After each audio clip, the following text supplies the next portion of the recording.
I've discovered a whole new planet underneath the water. Ang dami ng panloloko sa online, ha? Pagdating sa'yo, akala mo ganito kalaki, ganyan kaliit. Singer ako talaga. Huwag mo na ako pasayawin.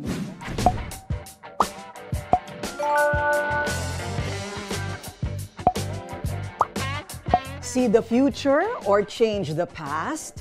Well, ayoko mamuhay na may regrets. Maraming mga pagkakamali sa nakalipas pero natutunan naman natin at kung hindi naman nangyari ang nakalipas, paano naman ang magaganda sa ngayon? Doon na ako sa future na makikita. Bakit? Kasi lahat ng natutunan mo sa past, pwede mong gamitin sa future. Halimbawa, nagdarahop ka nung past. Sa future, alam mo na, kailangan mong mag-invest sa Facebook at kay Elon Musk para yumaman, diba?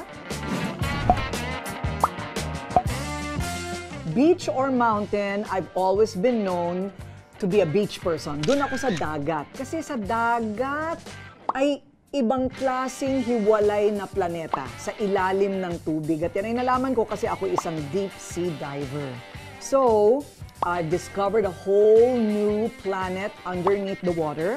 At isa pang bagay, dahil takot ako sa tubig, I like conquering my fears. So, yan, deep sea diving ang ginawa ko.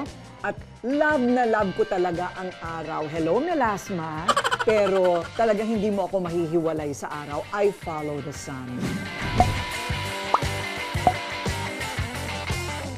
Siyempre, kung online shopping o tiyangge shopping, sa tiyangge ako. Sa mga tulad ko, na hindi naman ako millennial, gusto ko nahahawakan ko yung bibilhin ko. Ang dami ng panloloko sa online, ha? Pagdating sa'yo, akala mo ganito kalaki, ganyan kaliit. So, mas maganda ang quality na nakikita mo ang iyong binibili.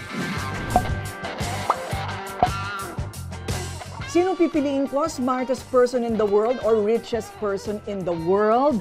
Doon ako sa richest person in the world kasi ako na yung smartest person in the world. Singing or dancing? Singer ako talaga. Huwag mo na ako pasayawin.